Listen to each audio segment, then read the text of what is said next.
இன்றைய தினம் பொருளாதார நிலை மாற்றம் பற்றிய சட்டமூலம் சம்பந்தமான விவாதம் நடைபெற்று கொண்டிருக்கின்ற நிலையிலே நான் சில இதுக்கு அப்பால் சென்று சில விடயங்களை கூறலாம் என்று எண்ணுகின்றேன்.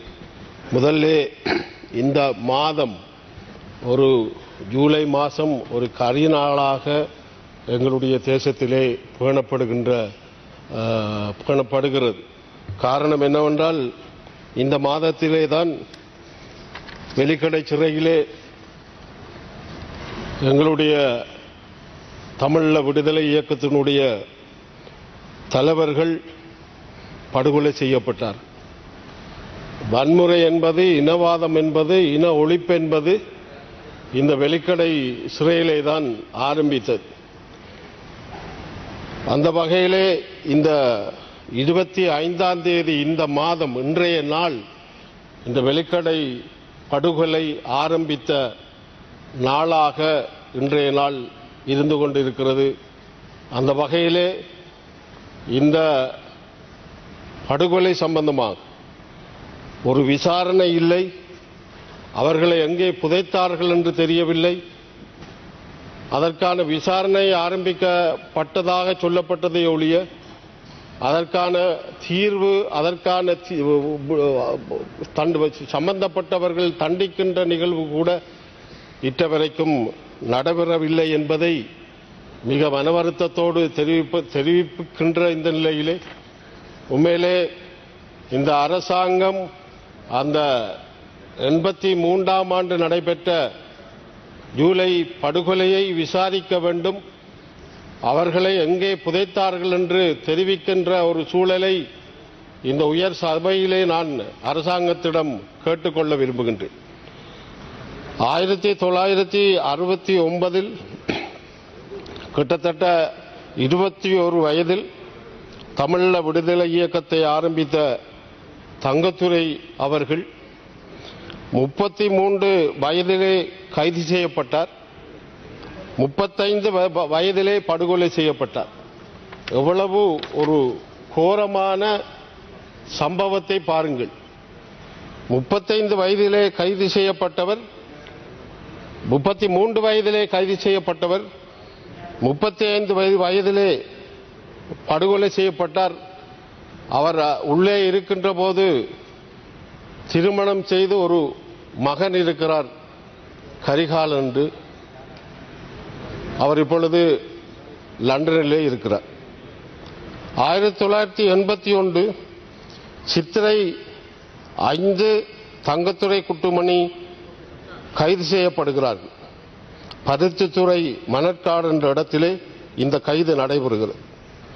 1982 8/13 நீதிமன்றத்திலே எங்களுடைய தளபதியாக தங்கத்துரை அவர்களுக்கு இணைத்தலைவராக செயல்பட்ட குட்டுமணியன் அவர்கள் நீதிமன்றத்திலே உரையாற்றுகின்ற போது சொல்கிறார், எனது கண்களை ஏழை இளைஞர்களுக்கு கொடுங்கள், அவர்கள் மலரப்போகும் தமிழீழத்தை பார்ப்பார்கள், அந்த கண்ணின் ஊடாக நான் மலரப்போகும் தமிழீழத்தை பார்ப்பேன் என்று சொன்னார்கள். அதே நேரத்திலே அவருடைய உடலை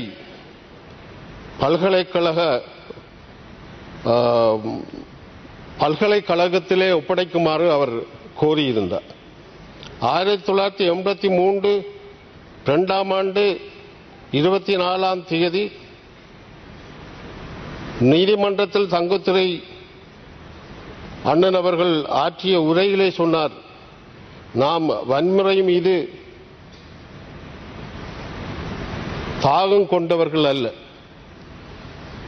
மாறாக விடுதலைக்காக நாங்கள், எங்களுடைய இனத்திற்காக நாங்கள் இந்த விடுதலை வேட்கையை கொண்டிருந்தோம் என்று நீதிமன்றத்திலே உரையாற்றினார்.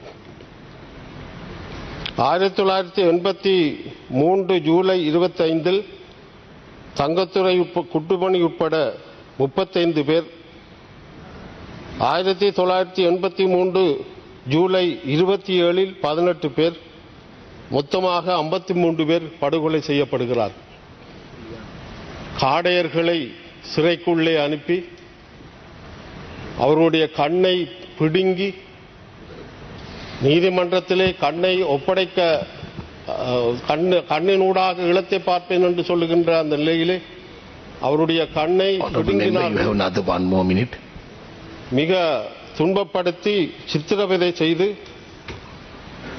அவர்களை படுகொலை செய்தார். அந்த நாள் இன்றைக்கு ஆரம்பித்திருக்கிறது. அதுவும் அவருடைய கைது பயங்கரவாத தடை சட்டத்தின் கீழ்தான் நடைபெற்றது என்பதை இங்கு நான் குறிப்பிட விரும்புகின்றேன். அது மட்டுமல்ல, இந்த நாட்டிலே படுகொலைகள் பல இடங்களிலே செய்யப்பட்டது, அதற்கான நீதி கிடைக்கவில்லை. தலைமை தாங்கும் உறுப்பினர் அவர்களே, இதேபோல 24/10/2000 ஆண்டு பிந்துணுவேவ படுகொலை 26 அரசியல் கைதிகள் படுகொலை செய்யப்பட்டார். இதேபோல களுத்துறை சிறைப்படுகொலை. அதைவிட தமிழீழ விடுதலை இயக்கத்தினுடைய வரலாற்றை பார்த்தீர்கள் என்றால் தலைவர்கள் படுகொலை செய்யப்பட்டு அந்த தலைவர்கள் படுகொலை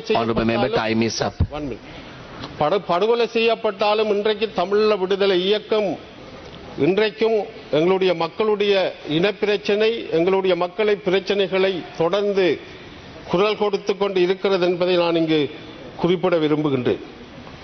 என்னுடைய காலஞ்சென்ற என்னுடைய தலைவர் ஸ்ரீஅண்ணாவும் 1973 1975 வரை கைது செய்யப்பட்டு விடுதலை செய்யப்பட்டு 1975 மீண்டும் கைது செய்யப்பட்டார். இது வரலாறு. வேண்டுகோள் ஒன்றை விடுக்கின்றேன். இந்த படுகொலையை விசாரித்து அவர்களுக்கு என்ன நீதி கிடைத்திருக்கிறது, படுகொலை செய்யப்பட்டவர்கள் தண்டிக்கப்பட்டார்களா, எங்கே புதைக்கப்பட்டார்கள் என்பதை இங்கே சொல்ல வேண்டும் என்பதை நான் சபையிலே சொல்லிக்கொண்டு ஒரு நிமிடம்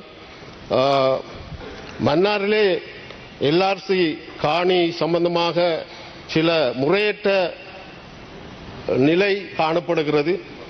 இந்த காணிகள் மன்னாரிலே இருக்கின்ற குடும்பங்களுக்கு கொடுக்க வேண்டும். கொழும்பிலே இருப்பவர்களுக்கு 14 ஏக்கர் கொடுக்கப்படுகிறார்கள். ஆகவே இதை மறுசீலனை செய்து அங்கே இருக்கின்ற விவசாயிகளுக்கு, அங்கே இருக்கின்ற ஏழைகளுக்கு கொடுக்க வேண்டும். வாய்ப்பளித்தது நன்றி.